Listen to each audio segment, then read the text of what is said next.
Good evening everyone, welcome to civil services study. ये practice set number 19 है UPPSC PCS के लिए और नेक्स्ट ईयर के लिए टेस्ट सीरीज चल रही है प्रीलिम्स के लिए। तो चलिए स्टार्ट करते हैं। हिस्ट्री हम इसमें कवर कर रहे हैं और ये हिस्ट्री ही है। हिस्ट्री में भी देखा जाए तो आर्ट एंड कल्चर है, ठीक है। इंपॉर्टेंट होंगे प्रश्न और टॉपिक का नाम है युद्ध कला और परंपरागत खेल। तो वहीं तक जहाँ तक अपना हो गया था उसी के आगे से कंटिन्यू है ये। चलिए, तो क्वेश्चन नंबर 1 है, निम्नलिखित में से किस या किन युद्ध कलाओं को ब्रिटिश शासनकाल में प्रतिबंधित कर दिया गया था? कलरीपयट्टू, गतका, शिलाबंब, परिखंडा। ये है कूट, 1 और 4, एक 3 और 4, केवल 2, केवल 4। बताइए।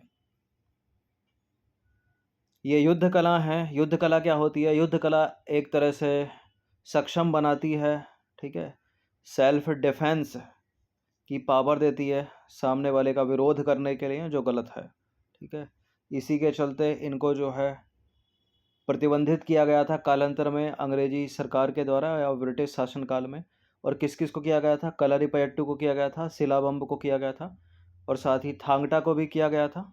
थांगटा जो कि मणिपुर का है, लेकिन ऑप्शंस में नहीं है। तो शिलाबंब और कलरीपयट्टू यानी ए और 4, 1 और 4 इसका आंसर हो जाएगा, ऑप्शन नंबर ए। देखिए, कलरीपयट्टू तथा शिलाबंब युद्ध कला को जो है ब्रिटिश काल में प्रतिबंधित किया गया था। कलरीपयट्टू की बात करें तो भारत की सबसे पुरानी युद्ध कला है ये और इसका संबंध है केरल से। कलरी का अर्थ होता है एक ऐसा विद्यालय जहां युद्ध कला का अभ्यास किया जाता है और इसमें नकली द्वंद्व युद्ध, सशस्त्र तथा निसशस्त्र संघर्ष और शारीरिक अभ्यास शामिल है। और इस कला का सबसे महत्वपूर्ण पहलू है इसकी युद्ध शैली, ठीक है।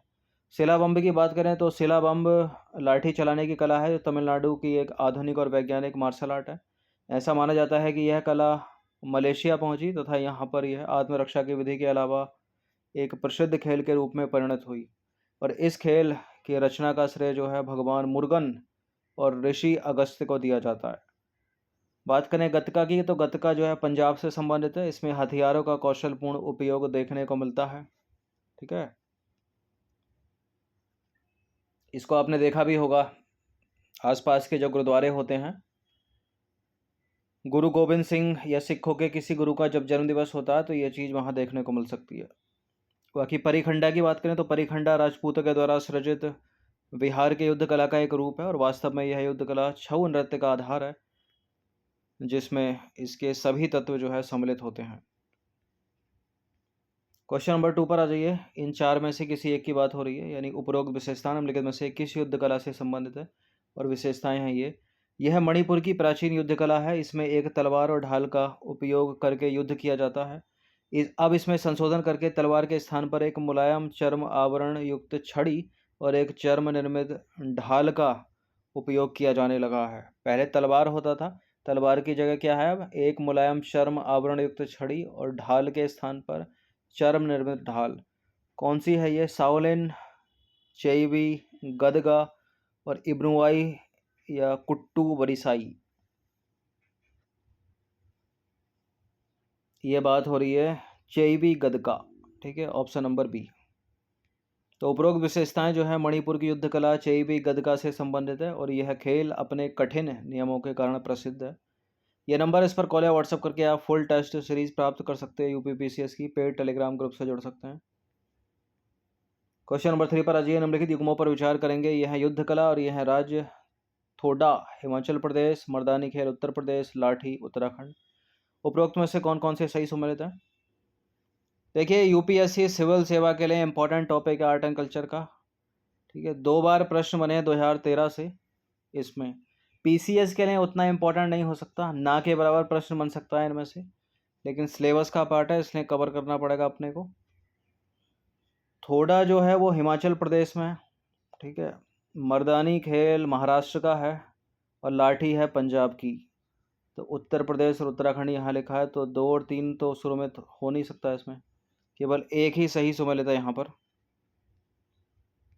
देखिए, थोड़ा युद्ध कला का संबंध है हिमाचल प्रदेश से, हिमाचल प्रदेश की खेल संस्कृति से। इसमें खिलाड़ी के धनुर्विद्या कौशल का परीक्षण किया जाता है और इससे पशिस तथा साथिस 2 दल जुड़े होते हैं, जिन्हें महाभारत के पांडवों तथा कौरवों का वंशज माना जाता है।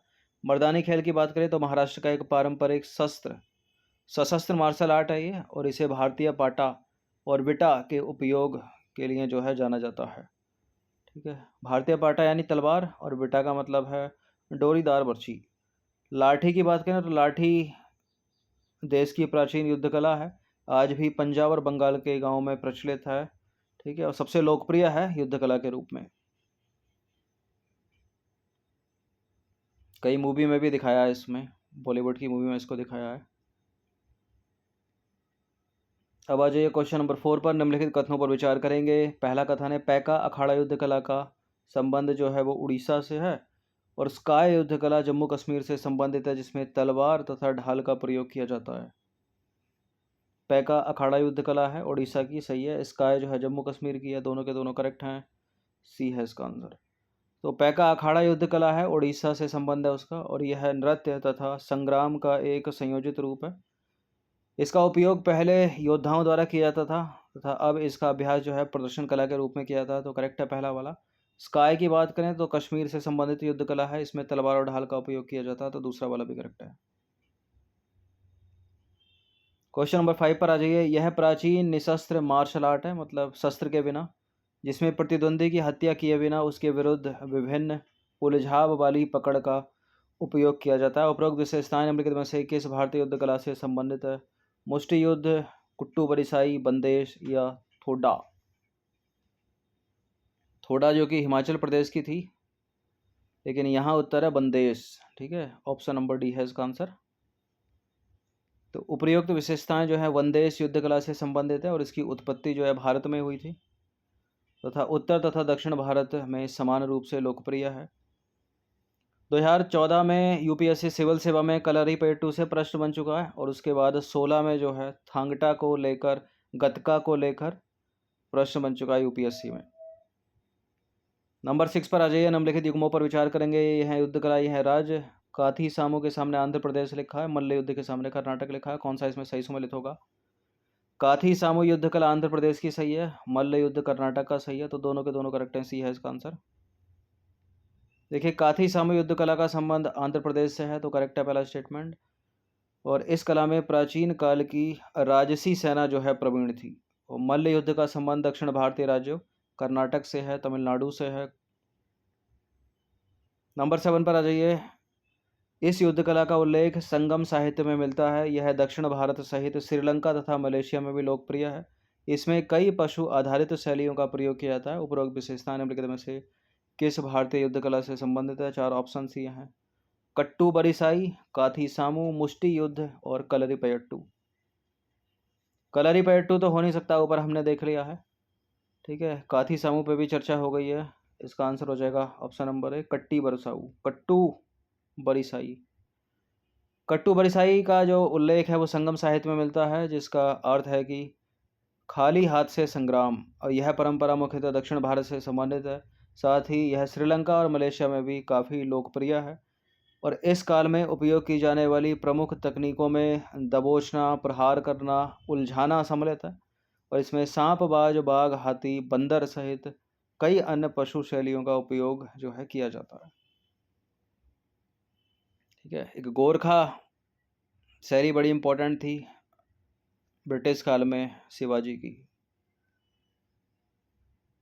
क्वेश्चन नंबर 8 पर आ जाइए। इब्नुआई कुश्ती का संबंध निम्नलिखित में से किस राज्य से है? मणिपुर से, उत्तराखंड से, सिक्किम से, मिजोरम से। इब्नुआई कुश्ती का संबंध है मिजोरम से। देखिए, इब्नुआई कुश्ती के बहुत कड़े नियम होते हैं, और इसके अंतर्गत एक वृत्ताकार क्षेत्र से बाहर पैर रखने की जो है मनाही होती है। मान लीजिए एक सर्कल है, तो बाहर निकल गया तो आउट हो गया वो। और इस कला को सिर्फ तभी एक खेल की मान्यता दी गई जब मिजोरम के लोग बर्मा से लुसाई की पहाड़ियों पर प्रवास कर गए। इब्नुआई कुश्ती मिजोरम की। क्वेश्चन नंबर 9 पर आ जाइए। थांगटा युद्ध कला। थांगटा युद्ध कला के संदर्भ में निम्नलिखित कथनों पर विचार करेंगे। यह मणिपुर से संबंधित एक सशस्त्र युद्ध कला है, और अंग्रेजों द्वारा इसे प्रतिबंधित किया गया था। अंग्रेजों के द्वारा सिलाबंब को भी प्रतिबंधित किया गया था, अंग्रेजों के द्वारा कलरीपयट्टू को भी प्रतिबंधित किया गया था।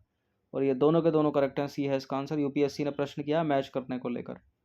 ठीक है, कि सही मैच है या गलत मैच है। तो थांगटा का संबंध है मणिपुर से, मणिपुर के मेइती समुदाय की युद्ध कला है ये। और थांगटा का इतिहास जो है 17वीं शताब्दी में मिलता है, जब मणिपुरी राजाओं द्वारा अंग्रेजों से लड़ने के लिए इसका सफलतापूर्वक उपयोग किया जाता था। कालांतर में, यानी उस समय जब भारत अंग्रेजों का गुलाम था, अंग्रेजों ने इसे अपने लिए खतरा मानते हुए इस पर प्रतिबंध लगा दिया। ठीक है, इसलिए बैन करते थे ये सारे भारतीय युद्ध कला को अंग्रेज। थांग का अर्थ होता है तलवार और टा का अर्थ होता है भाले। ठीक है, और इस प्रकार तलवार तथा भाला जो है इस युद्ध कला के प्रमुख तत्व हैं। क्वेश्चन नंबर 10 पर आ जाइए। सरित सरक युद्ध कला के संदर्भ में निम्नलिखित कथनों पर विचार करेंगे। दो कथन है यहाँ पर, कौन सा इसमें सही नहीं है, इनकरेक्ट स्टेटमेंट ढूंढना है। थांगटा के विपरीत यह निशस्त्र युद्ध कला है और यह सिक्किम से संबंधित है। कौन सा गलत है इसमें? देखिए, थांगटा जो कि मणिपुर की है, वैसे ही सरित सरक युद्ध कला ये भी मणिपुर की है, ना कि सिक्किम की। तो गलत है दूसरा स्टेटमेंट, और गलती अपने को ढूंढना है, तो बी इसका आंसर हो जाएगा, पहला वाला सही है। ठीक है, कौन सा इनकरेक्ट हो गया? दूसरा वाला। तो थांगटा हो गई सशस्त्र युद्ध कला और सरित सरक हो गई निशस्त्र युद्ध कला, उसके विपरीत हो गई, ये भी मणिपुर की है। तो थांगटा एक सशस्त्र युद्ध कला है तथा सरित सरक इसके विपरीत है, वो निशस्त्र युद्ध कला है जिसमें हाथापाई के रूप में युद्ध किया जाता है, यानी हाथों और पैरों से। तो पहला स्टेटमेंट सही है, दूसरा वाला गलत है, क्योंकि इसका संबंध भी मणिपुर से है जैसे थांगटा का, ना कि सिक्किम से। तो दूसरा गलत है और वही अपना आंसर है। ठीक है, तो इस टॉपिक से ये प्रश्न कंप्लीट होते हैं। इनकी प्रैक्टिस आप 1 से 2 बार कर लीजिएगा। फुल टेस्ट PDF प्राप्त कर सकते हो, ये नंबर इस पर कॉल या व्हाट्सअप करके हर दिन प्रैक्टिस करते रहिएगा। धन्यवाद।